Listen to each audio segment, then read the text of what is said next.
Cümleten selamun aleyküm hanımlar. Kanalıma hoş geldiniz. Bugün sizlere dikişsiz iki şiş çok güzel bir patik modelinin baştan sona anlatımını yapacağım. Ben patiğimde pembe ve krem tonlarında 2 tane normal patiklik ip kullandım. Şişlerim ise 3 numara hanımlar. Kısa 20 santimlik 2 şiş. Hemen modelimi göstereceğim. Buyurun. Modelimiz bu şekilde. Çok güzel, çok kolay bir model. Çok da şık duruyor hanımlar. Bu şekilde makusen tarzı çok güzel bir model oldu. Bu şekilde patiğimizin tabanı, topuk kısmı yine bu şekilde. Hiçbir şekilde patiğimizin hiçbir yerinde dikişimiz yok hanımlar. Patiğimize şu üst bölümden başlıyoruz. Sonra burun kısmını, ardından tabanını yapıyoruz. En son topuğunu da kesip patiğimizi bitiriyoruz. Bu patik benim elimin ölçülerine göre 37, 38 ve 39 numara ayaklar için uyumlu oldu. Hemen patiğimize başlayalım. Bilek bölümünden başlıyoruz hanımlar. 22 ilmek olarak öncelikle 22 ilmeğimi atacağım. Şu birinci ilmeğim. Şişimi değiştirmek istiyorum. Çok sevemedim onu. Şu birinci ilmeğim.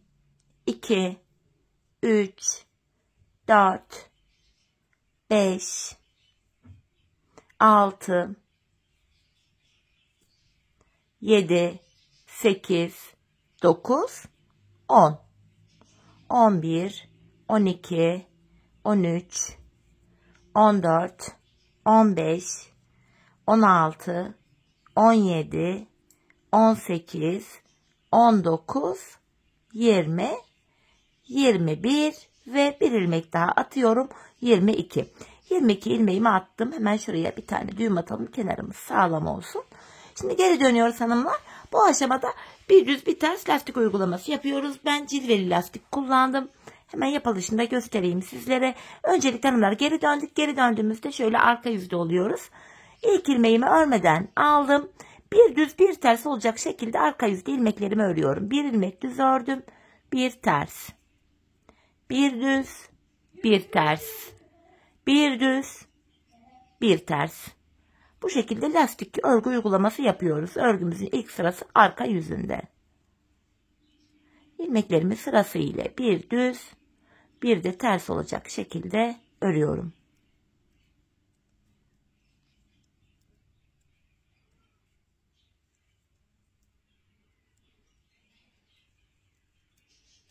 Sonuncu ilmeğim düz renk geldi. Gelişine göre düz olarak ördüm. Şimdi geri dönüyoruz hanımlar. Bu defa ön yüzdeyiz. Ön yüzde olduğumuzu şöyle kabul ediyorum. Başlangıç ipimiz eğer sol taraftaysa ön yüzdeyiz demektir. Bu aşamada bu lastikte örgümüzü şöyle yapacağız hanımlar. İlk ilmeğimi örmeden aldım. Hanımlar ipim arkada, bakın karşıda, düz ilmeklerimi örmeden alıyorum. Ters ilmeklerimi ters olarak örüyorum. Bakın yine ipim karşıda, düz ilmeğimi örmeden sağ şişime aldım. Ters ilmeğimi ters örüyorum. Yine ipim karşıda, düz ilmeklerimi örmüyorum. Ters ilmeklerimi ters örüyorum. Ön yüzde bu lastiğimiz bu şekilde örülüyor. Düz ilmeklerimizi örmüyoruz. Örmeden sağ şişimizi alıyoruz. Aradaki ters ilmeklerimizi yine ters olarak örüyoruz. Bu şekilde bir ters ördüm. Son kenar ilmeğim düz. Ön yüzde lastik örgümüzü de ördük. Şimdi arka yüzdeyiz. İlk ilmeğimi örmeden alıyorum. Arka yüzde ilmekleri gördüğüm gibi örüyorum. Düz ilmeğimi düz, ters ilmeğimi ters. Bir düz, bir ters. Bir düz, bir ters. Sıra sonuna kadar arka yüzde ilmeklerin hepsini gördüğüm gibi örüyorum. Düz ilmeklerimi düz, ters ilmeklerimi de ters olarak.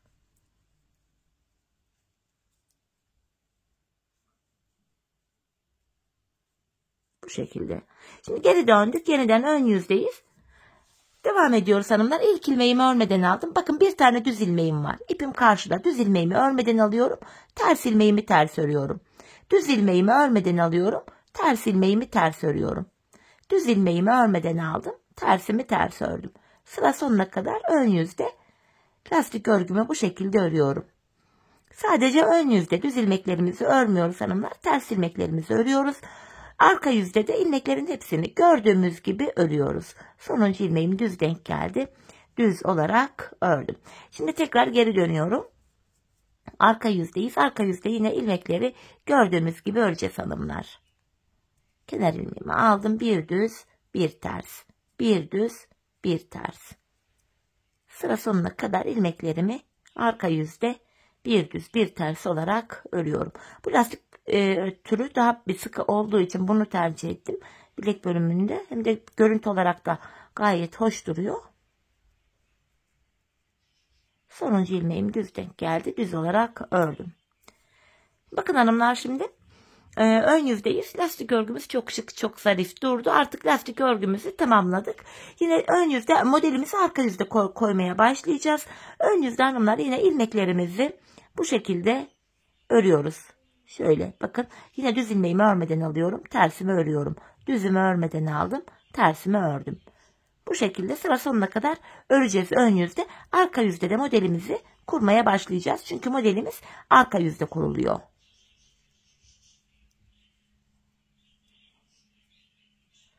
Ters ve sonuncu ilmeğim düz denk geldi. Düz ördüm. Şöyle baktığımızda da şurada 1, 2, 3 ilmek düz örgü görüntüsü var. Bakın hanımlar. Şu 1, şu 2, şu 3. Ben bilek tarafını bu kadar yaptım. Yeterli gördüm. Şimdi arka yüzde renkli ipimi ekleyeceğim. Modelimize başlayacağız. Modelimiz arka yüzde kuruluyor. Hemen şu renkli pembe ipimin ucunu kremime bağlayacağım. Modelimi arka yüzde kuracağım. Her iki sırada bir model kendini tekrar edecek zaten. Renkli ipimi ekledim. Bu aşamada hanımlar ip geçişi olduğu için ilk ilmeğimi örüyorum. Ters olarak örüyorum. Arka yüzdeyim şu anda. Modelimizin birinci sırası. Hemen yanına bir ilmek daha ters ördüm. 2 tane ters ilmek ördükten sonra bakın bir artırıyorum. Bir ilmek ters örüyorum. Bir ilmek artırıyorum. Bakın artırma yaptım. Bir ilmek ters örüyorum. Arka yüzde modelimizin ilk sırası. Artırıyoruz. Ters örüyoruz. Bir ilmek artırıyoruz. Ters örüyoruz. Artırıyoruz. Ters örüyoruz. Artırdık. Bir ilmek ters örüyoruz. Artırıyoruz. Bir ilmek ters örüyoruz. Artırdık. Bir ters. Artırdım. Bir ilmek ters ördüm.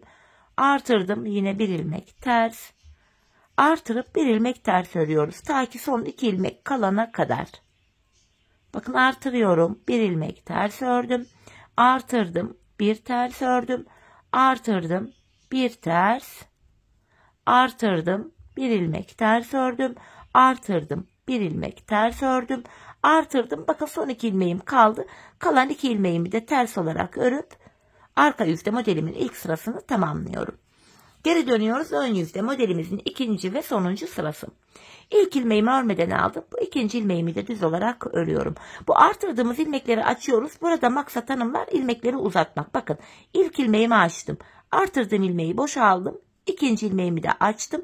Artırdığım ilmeği boşa aldım. Üçüncü ilmeğimi de açtım. Bakın 3 ilmeğimi açtım. Uzunca bir ilmek elde ettik hanımlar burada. 3 ilmek üzerinden modelimizi kuracağız. Şu ilk ilmeğimin içinden şu ikinci ve üçüncü ilmeğimi şöyle geçiriyorum. Bakın. İlk ilmeğimin içinden geçirdim. İlk ilmeğimi bırakmıyorum. Sonra bu 2 ilmeğimi de sağ şişime aldım. Sırasıyla bu 2 ilmeğimi de düz örüyorum. Bakın. Bu şekilde. 3 ilmek üzerinden modeli böyle kuruyoruz. Bakın artırdığım ilmeği açıyorum. İlmeğimi şişime aldım. Açıyorum artırdığım ilmeğimi. İkinci ilmeğimi de şişime aldım. Artırdığım ilmeğimi açtım. Üçüncü ilmeğimi de şişime aldım. Burada 3 tane ilmeğimizi açtık. Bu ilk ilmeğin içinden ikinci ve üçüncü ilmeği şöyle geçiriyoruz. Bakın görüntümüz bu. Bu ilmek zaten şişimizde. Bu 2 ilmeği de sol şişime alıyorum ve sırasıyla bu 3 ilmeğimi düz olarak örüyorum. Tekrardan bakın artırdığım ilmeğimi açtım. Bir ilmeğimi şişime aldım. Artırdığım ilmeğimi açtım. Bir ilmeği şişime aldım. Artırdığım ilmeği açtım. Bir ilmeği daha şişime aldım. İkinci ve üçüncü ilmeği ilk ilmeğin içinden şöyle geçiriyorum. Sonrasında bu 3 ilmeğimi sırasıyla düz olarak örüyorum. Modelimizi bu şekilde kuruyoruz hanımlar. Şeklimiz böyle. Şimdi devam edeceğiz yine. 3 tane ilmeğimi sırasıyla açacağım. Bakın artırdığım ilmeği açtım. Bir ilmeği şişime aldım. İkinci ilmeğimi de şişime aldım. Bakın artırdığımız ilmekleri açıyoruz. Üçüncü ilmeğimi de şişime aldım. Bu aşamada şu birinci ilmeğimin içinden ikinci ve üçüncü ilmeğimi şöyle geçiriyorum. Bu ilmeklerimi de sırasıyla düz olarak örüyorum. Dördüncü modelimizi de yaptık. 1, 2, 3, 4. Şimdi bir diğer modeli yapacağız. Yine sıradaki 3 ilmeğimi açacağım. Uzun boylu ilmekler elde ediyoruz. Burada şöyle. İkinci ve üçüncü ilmeği ilk iki ilmeğin içinden şöyle geçirip bu ilmekleri sırası ile düz olarak örüyoruz 3 ilmeği. Şimdi bir diğer modelimi yapacağım. Bakın ilmeklerimi sırasıyla açarak şöyle sağ şişime alıyorum. Şöyle. Bakın ilmeklerimin hepsini açtım. 3 tane uzun ilmeğim oldu. Bu ilk ilmeğin içinden ikinci ve üçüncü ilmeği şöyle geçiriyorum ve sırası ile bu ilmeklerimi düz olarak örüyorum. Kalan 2 ilmeğimi de düz örüp ön yüzde modelimin ikinci ve sonuncu sırasını tamamlıyorum. Toplamda 6 tane modeli kurduk hanımlar. Şimdi arka yüzdeyiz. İp değişikliği yaparak ikinci modelimi yapacağım yine aynı şekilde. Bu defa krem ile kuracağım. Yine bu aşamada hanımlar yine ip geçişi olduğu için ilk ilmeğimi ters ördüm. Yanına bir ilmek daha ters ördüm. 2 ters ördükten sonra yine artırıyorum. Bir ilmek ters ördüm. Artırıyorum. Bir ters. Artırdım. Bir ters. Artırıyorum. Bir ters örüyorum. Artırıyorum. Bir ters. Son 2 ilmek kalana kadar ilmeklerimizi bu şekilde örüyoruz. Arka yüzde ikinci modelimizin ilk sırasını yapıyoruz.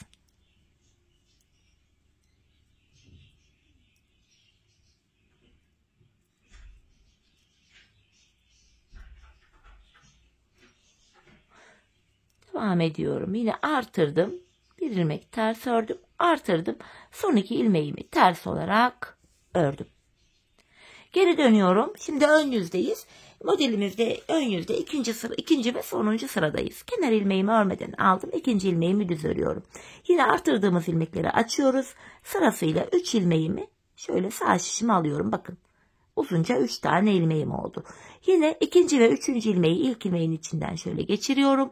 Ve bu 3 ilmeği sırasıyla düz örüyorum. Şu 2, şu da 3. ilmeğim. Yine sıradaki 3 ilmeğimi açacağım.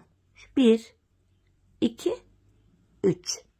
İkinci ve üçüncü ilmeği ilk ilmeğin içinden geçirip sırasıyla buradaki 3 ilmeğimi örüyorum.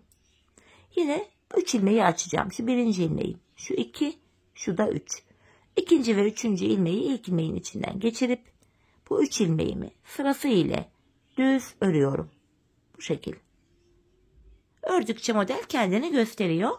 Tekrardan sıradaki 3 ilmeğimi şöyle açıyorum. Artırdığım ilmeklerimizi boşa alıyoruz. İkinci ve üçüncü ilmeği ilk ilmeğin içinden geçirip bu 3 ilmeği sırasıyla düz örüyoruz. Tekrardan sıradaki 3 ilmeğimi açacağım.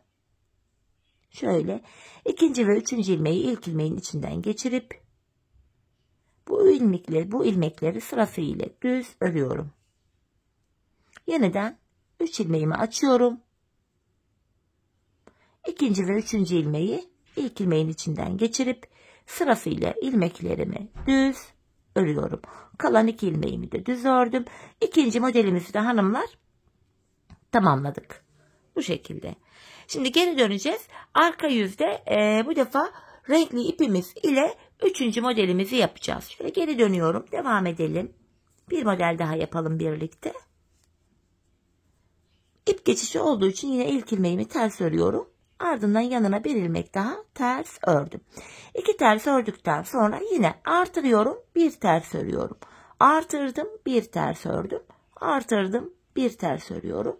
Bu şekilde bir artırıyoruz. Bir ilmek ters örüyoruz. Arka yüzde 3. modelimizin 1. sırası. Son 2 ilmeğim kalana kadar bu işleme devam ediyorum. Gayet kolay, örmesi zevkli bir model. Patiğe de çok yakıştı. Tekrar bir artırdım, bir ters örüyorum. Bir artırdım, bir ters, bir artırdım, bir ters, bir artırdım. Bakın son 2 ilmeğim kaldı. Son 2 ilmeği ters örüyorum. Şimdi geri dönüyorum. Ön yüzdeyiz. Modelimizde 2. sıradayız. Kenar ilmeğimi aldım. 2. ilmeğimi düz olarak ördüm. Şimdi sırayla 3 ilmeğimi açacağım. 2, şu da 3. ilmeğim. İkinci ve 3. ilmeği ilk ilmeğin içinden geçirip şişimdeki ilmeklerimi düz örüyorum. İlk modelimi yaptım. Tekrardan 3 ilmeğimi şöyle açacağım. 3 tane uzun ilmeğim oldu. İkinci ve üçüncü ilmeği ilk ilmeğin içinden geçirip sırasıyla ilmeklerimi düz örüyorum. Tekrardan sıradaki üçlü ilmeğimi açıyorum. Şöyle. Yine ikinci ve üçüncü ilmeği ilk ilmeğin içinden geçirip bu ilmeklerimi sırasıyla düz örüyorum. Tekrardan 3 ilmeğimi açıyorum. Şöyle. İkinci ve üçüncü ilmeği ilk ilmeğin içinden geçirdim ve sırasıyla bu 3 ilmeğimi düz örüyorum. Devam ediyorum. Yine sıradaki 3 ilmeğimi açıyorum. Tekrar ikinci ve üçüncü ilmeği ilk ilmeğin içinden geçirip bu 3 ilmeğimi düz olarak sırasıyla örüyorum. Sonuncu modelimi yapacağım şimdi. 3 ilmeğimi açıyorum. Bakın artırdığım ilmeklerimi açtım. Yine ikinci ve üçüncü ilmeği ilk ilmeğin içinden geçirip bu 3 ilmeğimi sırasıyla örüyorum. Son 2 ilmeğimi de düz olarak ördüm.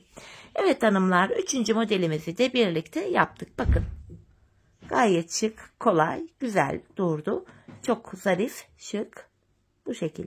Şimdi arka yüzde tekrar döneceğiz. Bu defa krem ipimizle modelimizi yapacağız. Sonra krem model bitince tekrar renkli ipimize geçeceğiz. Bu şekilde modelimizi tamamlayacağız. Ben bu patiğimin ön bölümünü hanımlar sayalım. Lastikten sonra 1, 2, 3, 4, 5, 6, 7, 8, 9 tane model kurulumu yaptım. Zaten ilk 3 modeli birlikte kurduk. Şimdi kalan 6 modeli de yine her iki sırada bir renk değişikliği yaparak tamamlayalım. Gelelim ardından patiğimizin burun kısmını birlikte kesmeye başlayalım. Evet hanımlar, ben 9 tane modelimi ördüm ve geldim. Sayalım 1, 2, 3, 4, 5, 6, 7, 8 ve 9. Şimdi arka yüzdeyim, artık model kurulumu yapmayacağız. Krem ipime geçiyorum. İlmeklerimin hepsini arka yüzde ters olarak öreceğim. Hemen şöyle 2 ilmek ördükten sonra bu renkli ipimi de keseceğim hanımlar.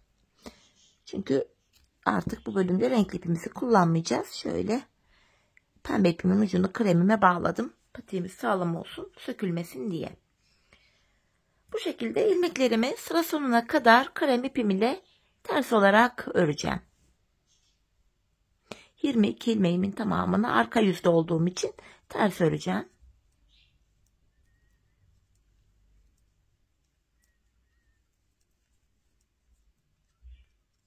Bu şekilde sırasıyla hepsini örüyorum.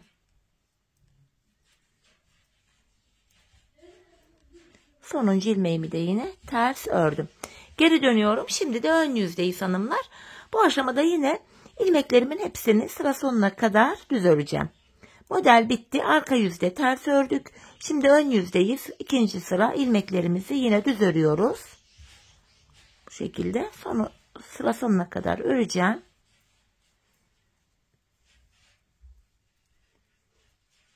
Sonuncu ilmeğimi de yine ördüm. Tekrar geri dönüyorum. Arka yüzdeyim. Bu 3. sıramız oluyor hanımlar, model bitiminden sonraki. Yine bu sıramızda da ilmeklerimi ters olarak öreceğim. Bu 3 sıra oluyor. Ön yüze geçtiğimiz anda da burun kesimine başlayacağız birlikte.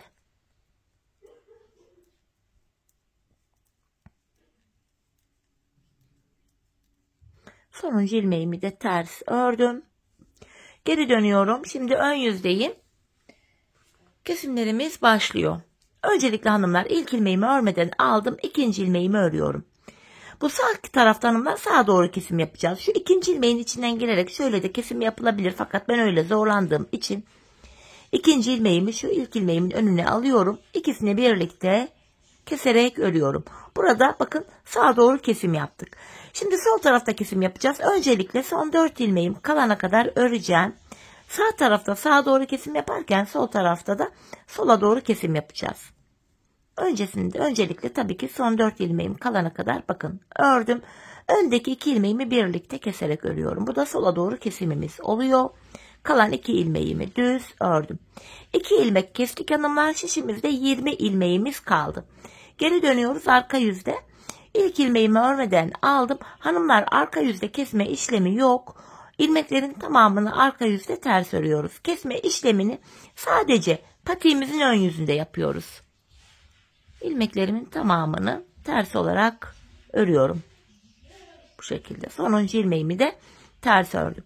Şimdi geri dönüyorum. Ön yüzdeyim. Kesimlere devam edeceğiz. Kesme işlemini ilk 2 ilmeği ördükten sonra yapacağız. Bir de son 4 ilmek kalana kadar örüp öyle keseceğiz. İlk 2 ilmeğimi ördüm. Sağ kenarda sağa doğru kesim yapacağım. İkinci ilmeğimi ilk ilmeğimin önüne bıraktım. İkisini keserek örüyorum. Bakın ilk kesimimi yaptım burada. Şimdi son 4 ilmeğim kalana kadar öreceğim.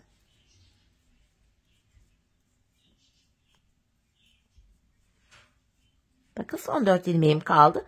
Bu 2 ilmeğin de ikisini birlikte keserek örüyorum. Bu da sola doğru kesim oluyor. Kalan 2 ilmeğimi de düz ördüm. Şimdi de 18 ilmeğimiz kaldı. Tekrar geri dönüyorum. Arka yüzde hanımlar kesme işlemi yok. İlmeklerimizin tamamını yine arkada ters örüyoruz.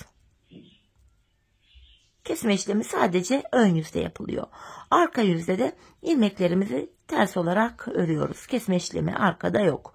Sonuncu ilmeğimi de ters ördüm. Geri dönüyorum. Yine ön yüzdeyiz hanımlar. Kenar ilmeğimi aldım. İkinci ilmeğimi örüyorum. Tekrar şu öndeki 2 ilmeği alıyorum. Bakın ikinci ilmeği ilkin önüne bıraktım. İkisini kesiyorum. Sağa doğru kesim yaptım. Şimdi de son 4 ilmeğim kalana kadar öreceğim. Bakın burada son 4 ilmeğim kaldı. Şimdi öndeki 2 ilmeğimi de alıyorum. İkisini kestim. Kalan 2 ilmeğimi de düz örüyorum. Şişimizde şimdi de 16 ilmeğimiz kaldı. Hanımlar biz bu şekilde kesme işlemini devam ettireceğiz. Ta ki şişimizde 10 ilmek kalana kadar. Şimdi şişimizde 10 ilmek kalana kadar patiğimizin burun kısmını sizlere böyle gösterdiğim gibi örelim gelelim. Evet hanımlar 10 ilmek kalana kadar patiğimin burun kısmını bu şekilde ördüm geldim. Şimdi patiğimizin tabanına geçeceğiz bu bölümde. Bu bölümde de hanımlar yine dikiş yok ve ilmekleri artırarak gideceğiz. Şöyle ki şişimde 10 tane ilmeğim vardı. Hanımlar bakın kenar ilmek yerlerine gireceğim. İlk kenar ilmek yerimiz şurası bakın. Sırada V şeklinde şöyle kenar ilmek yerlerimiz var. Kenar ilmek yerine ilmeğin 2 kanadına birden girerek şöyle bir adet ilmek çıkartıyorum. Şişimde 10 ilmeğim vardı. Bir ilmek de bu sağdan çıkarttım. 11 ilmeğimiz oldu. İlk ilmeğimizi bu sağ kenardan, bir diğer ilmeğimizi de ikinci ilmeği de soldan çıkaracağız. Şimdi şişimdeki 10 ilmeğimi ön yüzdeyim. Düz olarak örüyorum.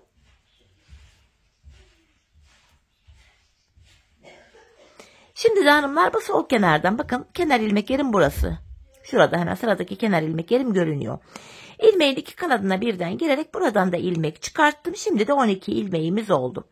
Geri dönüyorum. Arka yüzde bu ilmek çıkartma işlemi yok. İlmekleri ters öreceğiz. İlk ilmeğimi örmeden alıyorum.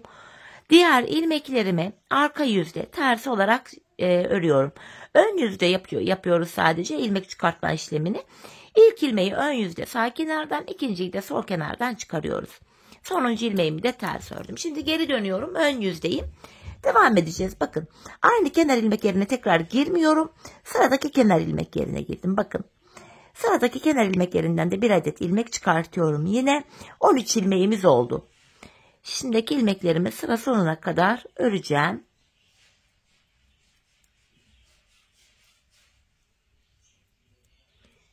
Şimdi de bakın bu sol kenardan sıradaki kenar ilmek yerim burada. Buraya girerek bir ilmek çıkartıyorum. Tekrar geri döndüm. Arka yüzdeyim. İlk ilmeğimi örmeden alıyorum. İlmeklerimi arka yüzde ters olarak örüyorum.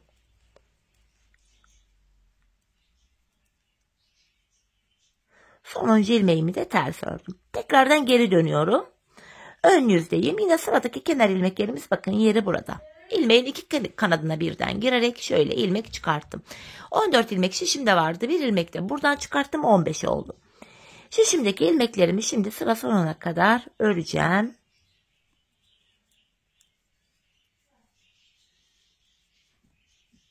Bakın sonuncu ilmeğimi de ördüm. Yine sıradaki kenar ilmeklerim şurada. Bakın ilmeğin 2 kanadına birden girerek buradan da bir adet ilmek çıkarttım. 16 ilmeğim oldu. Bu şekilde hanımlar ilmek çıkartma işlemini yapıyoruz. Her sırada ilmek sayısı artıyor. Patiğimizin tabanı da üst bölüme eklenmiş oluyor. Gördüğünüz üzere hiç dikiş falan kullanmadan patiğimizin tabanını bu şekilde örüyoruz. Sonuncu ilmeğimi de yine ters ördüm. Bakın yine geri dönüyorum. Ön yüzdeyiz. Devam ediyorum. Yine sıradaki kenar ilmek yerine girdim. Buradan ilmek çıkartıyorum. İlmeklerimi sıra sonuna kadar örüyorum. Bakın ilmek sayılarımız artıyor. Görüyorsunuz şu anda. Sonuncu ilmeğimi de ördüm ve sıradaki kenar ilmek yerine girerek bir ilmek çıkarttım. Tekrar geri dönüyoruz. Buradaki ilmeklerimi de yine arka yüzde olduğum için ters olarak örüyorum. Bu şekilde ilmek çıkartarak gidiyoruz hanımlar yanlardan. Bir süre sonra ilmek sayıları iyice artacak. Şöyle sonuncu ilmeğimi de ördüm. Bu aşamada hanımlar biz bu işleme son kenar ilmek yerlerine kadar devam edeceğiz. Bakın şu lastik kenar örmüştük. Hemen kenar ilmek yerimiz hemen şurada bakın. Buranın kenar ilmek yeri de hemen karşıda. Şurası. Buralara kadar devam edeceğiz. Hanımlar burada ilmeklerimizi yan kenar ilmek yerlerinden ilmekler çıkarırken bakın şurada renkli bölümlerde bir tane pembe, bir krem, bir pembe, bir krem olacak şekilde görünüyor. Fakat şuraya baktığımız anda burada iki pembe, iki krem gibi görünüyor. Patiğimizin bu bölümünde ip geçişlerinde hani model kurarken ben sonuncu ilmeklerimi ördüğüm için ilk ilmeğimi örmeden alıyordum. Fakat model yaparken mecburen ip geçişi olduğu için ilk ilmekleri ördük. Burada iki tane kenar ilmek yeri görünebilir. Fakat buradan iki tane kenar ilmek yerinden sadece bir tanesinden ilmek çıkaracağız. Karşı tarafı baz alacağız. Uymamız gereken nokta şu. Burada pembe kenar ilmek yerinden bir tane ilmek aldıysa karşıdan da bir tane pembe kenar ilmek yerinden ilmek alacağız. Bir sonraki sırada bakın bir tane krem kenar ilmek yerinden ilmek çıkartırken tam karşısında da burada iki tane görünmesine rağmen bunu sadece birinden ilmek çıkartarak öreceğiz. Hani yoksa buradan bir çıkartalım, buradan iki ilmek çıkartalım dersek bu defa simetrik bir şekilde patiğin tabanı örülmez. Bu tarafta yarım kalırken bu tarafa bitirmiş oluruz. Böyle patik tam örülmez. Bu önemli bir detay. Buna dikkat ederek hanımlar son kenar ilmek yerlerine kadar öreceğiz. Ben bu patiğimde hanımlar bu taban kısmını yani şu bölümü böyle şuradan şuraya kadar gelecek. Bakın şöyle şu bölümü yapıyoruz şu anda. Buraya kadar ben 48 ilmeğim olana kadar yanlardan ilmeklerimi çıkarttım. Son kenar ilmek yerlerine kadar. Toplamda şişimde 48 ilmeğim oldu. Tabi bir süre sonra bu ilmekler biraz sıkışık duruma gelecek ama örerken zorlanacağınızı düşünmüyorum. Çünkü ben gayet rahat da ördüm. Bu şekilde 48 ilmek olana kadar yan kenar ilmek yerlerinden bu son yere kadar ilmeklerimi çıkarttım. Şimdi hep birlikte bu son kenar ilmek yerlerine kadar bu kelimeyi çok kullandım galiba. İlmeklerimizi çıkartalım gelelim. Ardından da birlikte patiğimizin arka bölümüne başlayalım. Evet hanımlar ben bu tabanda burada 48 ilmeğim olana kadar bu yanlardan ilmeklerimi çıkarttım. Bakın son yere kadar geldim. Burası biraz sıkışık gibi görünüyor. Fakat birkaç sıra ördükten sonra açılacak zaten. Şimdi patiğimizin tam olarak şu bölümüne gelmiş bulunmaktayız. Şu kenarlara haroşalarımızı yapacağız artık. 48 ilmek üzerinden patiğimizi öreceğiz hanımlar. Artık ilmek sayısında artış olmayacak. Hanımlar bu kenarlara dediğim gibi 6'şer ilmek haroşa öreceğiz. Sağ ve sol kenara örgümüzün hem ön hem arka yüzünde düz örgü örünce haroşa oluyor. Hem ön hem arka yüzde ters örgü örünce yine haroşa oluyor. Ben haroşalarımı örgümün her iki tarafında da düz örgü örerek elde ediyorum. Öyle daha çok kolayıma gidiyor. İlk ilmeğimi örmeden aldım. İlk 6 ilmeğimi haroşa düz örüyorum. Hem ön hem arka yüzde düz öreceğim. Şu 5 oldu. Şu da 6. 6 haroşamı ördüm. Şimdi ön yüzdeyiz ilmeklerimizi düz öreceğiz. Burada da yine ön yüzde düz, arka yüzde ters örgü uygulaması yapacağız. Sadece kenarlardaki 6'şar ilmek haroşalarımızı haroşa olarak öreceğiz hanımlar. Şu an ön yüzdeyim. İlmeklerimi düz örüyorum. Zaten birkaç sıra ördükten sonra bu sıkışık görüntüde gidecek. Burası açılacak, rahatlayacak. Hani dilerseniz buradaki ilmekleri ikiye bölerek de 3 şişeyle de yapabilirsiniz. Fakat ben böyle 2 şişte rahat ördüğüm için 3 şişe takmadım.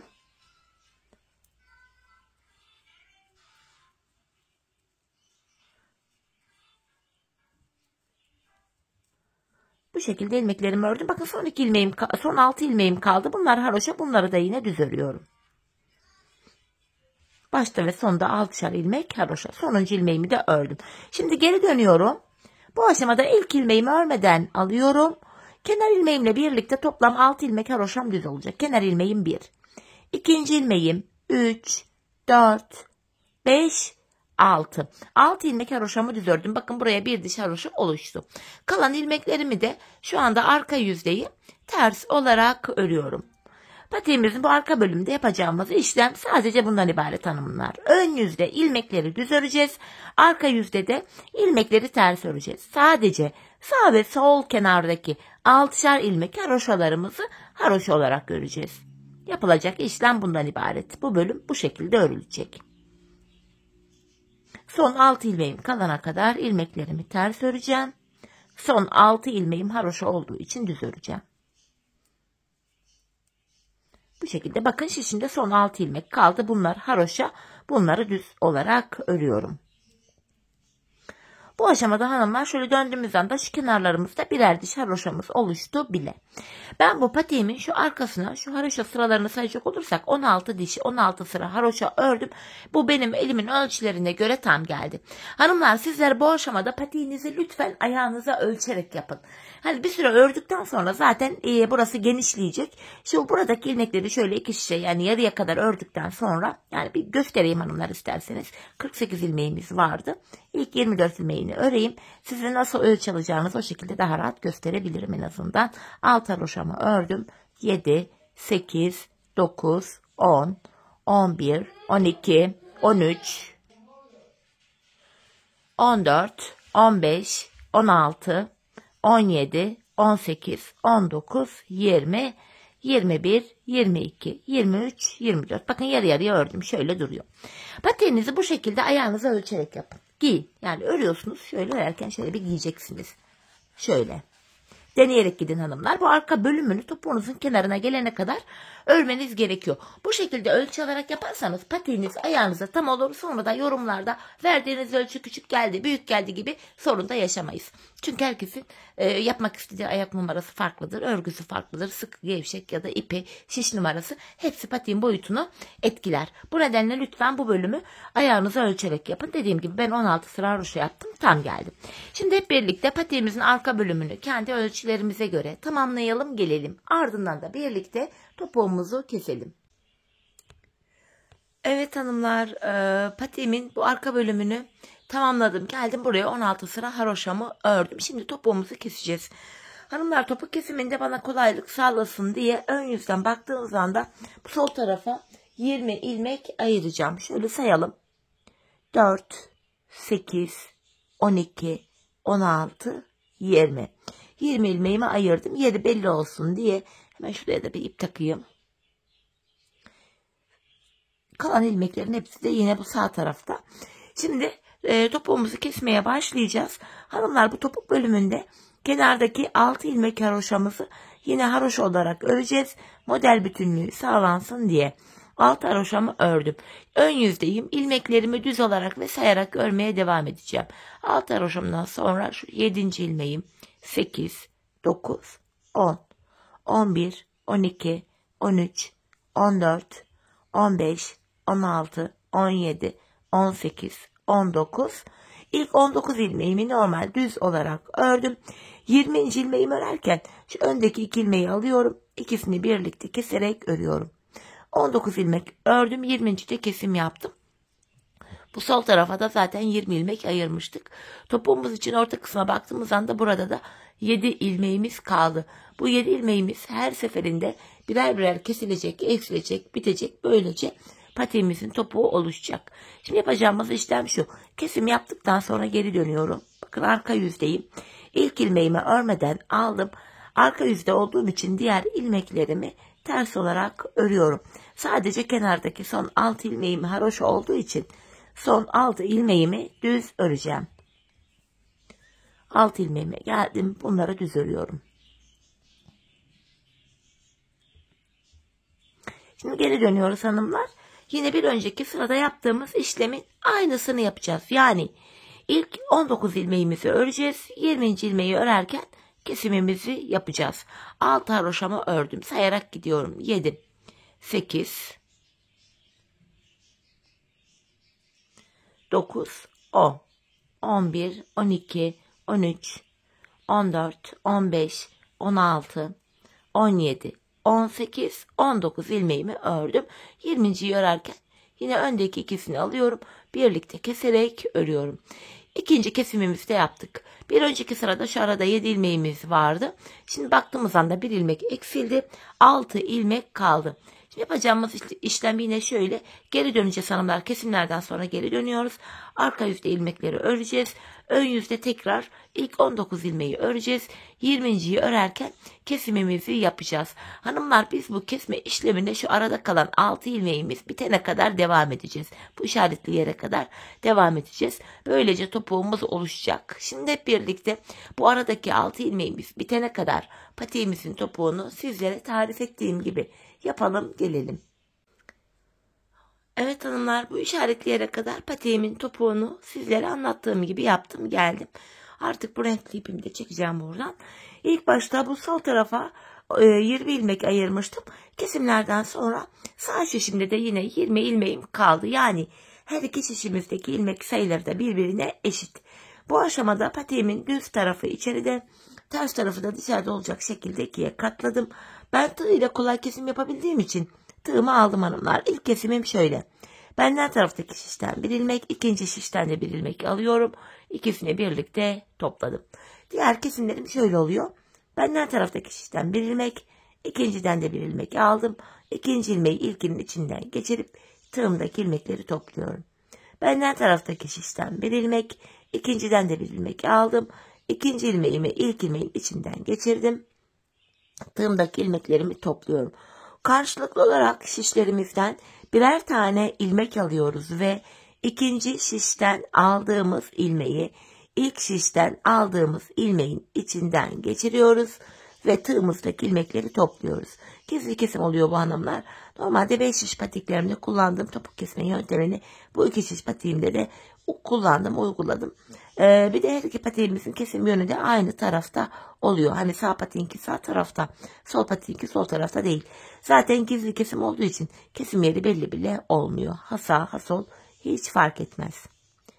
Her iki şişteki ilmek sayıları da eşit olduğu için ilmeklerimiz kesim sonunda aynı anda bitecek. Sırasıyla benden taraftan bir ilmek, ikinci şişten de bir ilmek alıyorum. İkinci şişten aldığım ilmeği ilk şişten aldığım ilmeğin içinden geçiriyorum ve tığımda kalan 2 ilmeğimi topluyorum. Bu şekilde.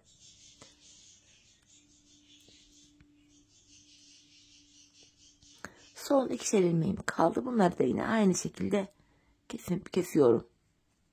Bakın yine son ilmeklerimi alıyorum sırasıyla tığıma. Artık şişler de boşa çıktı. Tığımda 3 ilmeğim var. Üçünü birden topladım. En son buraya 2 tane zincir çekip ipimi kesiyorum. Hanımlar bu ipimizin ucunu hemen gizleyelim. Ardından topuğumuza da bakalım. Şöyle.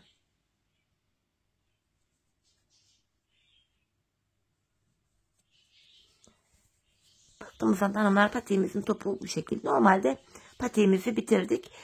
Bu aşamada hanımlar buraya ben kenar oyası gittim. Bakın patiğimizin kenarı böyle daha dik, daha sert, sık olsun diye renkli ipimi bir de kenar oyası yaptım. Hemen bunun yapılışını da sizlere kısaca anlatacağım.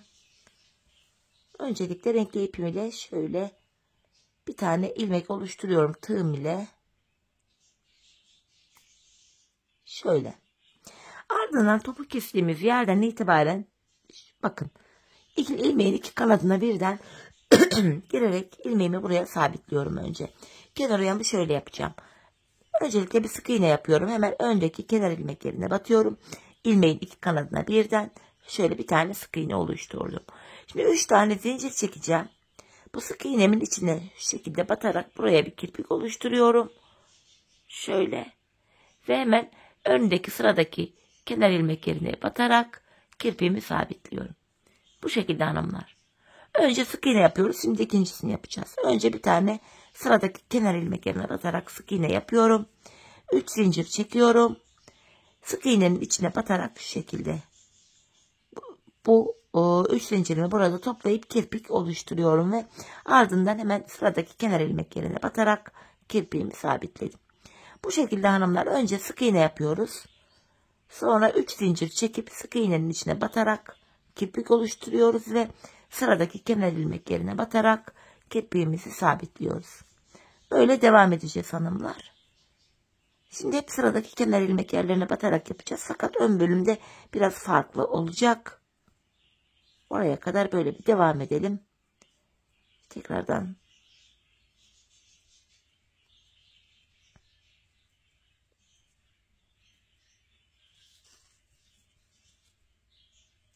devam ediyorum.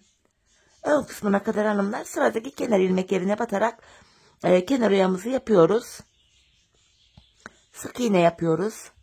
Şu ön bölüme kadar geleyim göstereyim diye buraya kadar uzattım. Tekrardan 3 zincir çekeceğim. Kirpiğimi oluşturup sıradaki kenar ilmek yerine batarak bunu sabitliyorum. Yeniden sık iğne yaptım. 3 zincir çekiyorum. Kirpik oluşturup sıradaki kenar ilmek yerine batarak kirpiğimi sabitledim. Şimdi ön bölüme geldik hanımlar. Yine burada bakın ilk kenar ilmek yerimiz şurası. Buraya öncelikle şöyle batarak bir tane sık iğne oluşturdum. Yeniden bakın kirpiğe devam ediyoruz. 3 zincir çektim. Sık iğnenin içine batarak şöyle kirpiğimi oluşturdum. Bu aşamada hanımlar hemen sıradaki kenar ilmek yeri değil de bir sonrakine girerek batıyoruz. Şöyle bakın bir sonrakine girerek sabitledim. Şu kenarlara göre burası biraz daha sık olduğu için burada birer tane kenar ilmek yeri atlayarak kenar oyamızı yapıyoruz. Tekrardan sık iğne yapacağım şimdi. Sıradaki değil bir diğer kenar ilmek yerine batıyorum. Bakın sık iğnemi oluşturdum. 3 zincir çekeceğim. Kirpiğimi buraya yapıyorum ve sıradaki değil bir sonraki kenar ilmek yerine batıyorum. Burada hanımlar kenar oyamızı bu şekilde yapıyoruz. Devam edelim yine. Bir sonraki kenar ilmek yerine batıyorum. Sık iğne oluşturdum. 3 zincir çekip kirpik oluşturuyorum ve sıradaki değil bir sonraki kenar ilmek yerine batıp kirpiğimi sabitledim. Tekrardan sık iğnemi yapacağım yine böyle. Bu ön bölümde hanımlar birer tane kenar ilmek yeri atlayarak kenar oyamızı yapıyoruz. Tekrardan bir tane kenar ilmek yeri atlayarak sık iğnemi yaptım. 3 zincir çekip sık iğnenin içine batarak kenar oyamı oluşturdum. Kirpiğimi oluşturdum daha doğrusu. Böyle artık yan tarafa geçtik hanımlar. Tekrardan bakın. Kirpiğimi oluşturuyorum. Burada yine sıradaki kenar ilmek yerine batarak gidiyoruz. Böyle. Bu şekilde. Şimdi hanımlar bu şekilde ilk başladığımız yere kadar yani şuraya kadar kenar oyamızı tamamlayalım. Gelelim. Evet hanımlar ilk başladığım yere kadar kenar oyamı tamamladım geldim. En son buraya da bir tane zincir çekip artık bu renkli ipimi de kesiyorum. Bu ipimin ucunda yine arka ilmek aralarından geçirerek gizleyelim. Sonra da manken ayağımıza giydirip patiğimizin son haline birlikte bakalım. İpuçlarını hanımlar içinde dışında modelli tarafta nerede ipucumuz varsa bu şekilde gizleyelim. Sonrasında böyle dışına çıkınca çok çirkin görüntü oluşturuyor. Hani patiğimizin içi dışı tertemiz görünsün. Bu şekilde ipimizi gizliyoruz. Evet hanımlar patiğimiz bitti. Görüntü itibariyle şeklimiz bu bakın. 5 iş patiği de andırıyor görüntüsü. Şeklimiz böyle. Hemen manken ayağıma da giydireyim. Birlikte bakalım patiğimizin son haline. Çok kolay, çok güzel bir model oldu hanımlar. Ben çok beğenerek yaptım. Umarım sizler de sevmişsinizdir. Benimle birlikte beğenerek, severek patiğinizi yaparsınız. Evet, şöyle patiğimi de hemen manken ayağıma giydirdim. Gördüğünüz gibi çok güzel, çok şık oldu. Ayaktaki duruşu da çok zarif. Bu şekilde makosen tarzı güzel bir model oldu. Dikişsiz olması itibariyle de çok kullanışlı, ayağı rahatsız eden bir tarafı yok. Modelimiz bu. Evet hanımlar yine birlikte güzel bir modelin daha sonuna geldik. Umarım sizlere faydalı, hoş bir video olmuştur. Yeni modellerde, yeni videolarda buluşmak dileğiyle. Şimdilik hoşça kalın, sağlıcakla kalın.